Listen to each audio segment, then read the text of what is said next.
Your favorite Pokémon. That's your entire personality. I'll show you. Psyduck, the anxious duck. Some of you wake up stressed, not about one thing, about everything. You've got 69,000 tabs open at 2 a.m. researching something you already understand. You've said, I have no idea what I'm doing, while literally doing it correctly. People tell you you're doing great, and you genuinely think they're lying. You're anxious about being anxious, and somehow, you meet every deadline, show up to everything, survive it all, while your brain screams the entire time. If that's you, you're Psyduck. You're more capable than half the people who look calm. Your anxiety makes you thorough. You just can't hear that over the constant headache in your brain. We see you. But some of you, you don't have a single anxious thought, ever. And frankly, the rest of us are jealous. Whooper, the head-empty stoic. You're the person who says it is what it is and actually means it. People ask how you're so chill, and you're genuinely confused by the question. You don't have 17 life plans. You're not running scenarios in your head. You're just here, vibing. That's Whooper, baby. All whoop, no thoughts. People think you're simple, but you crack the code everyone else is missing. Most things genuinely aren't worth the stress. You're not really empty-headed. You're just not interested in overthinking your way to misery.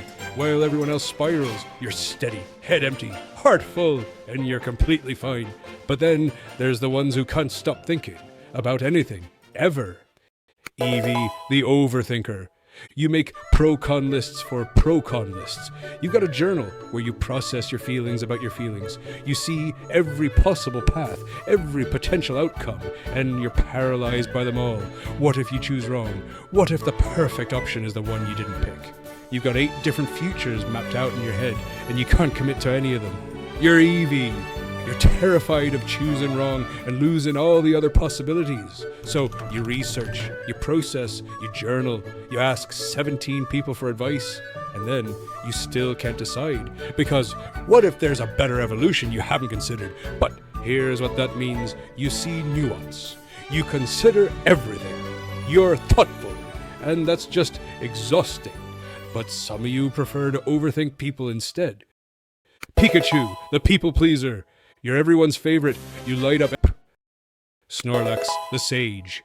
You know your limits intimately. You've got a social battery and you respect it. 2 people maximum, then you need 3 business days to recover. You block out time for rest like it's a meeting with the CEO. Because it is. You're Snorlax. You've learned what happens when you give too much. You shut down completely. So you set boundaries. You sleep through the noise. You only wake up when it's worth it.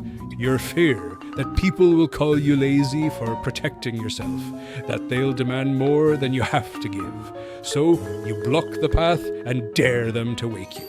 Most don't. The ones who do, they're worth your energy. And then there's the softies, the ones who feel everything. Jigglypuff, the diva icon. You create things, songs, art, writing, whatever. You pour yourself into it, and then you share it, heart racing, waiting to see if anyone cares. If they don't, you take it personally. You're Jigglypuff. People don't appreciate what you make. But here's what you need to hear. Your sensitivity is the reason you create things that make people feel. Keep singing. The right people are listening. Some of you prefer to express yourself with humor, others would find traumatic. Gengar, the dark humor defender. You make jokes loyal to a fault. Meowth, the loyal hustler with heart.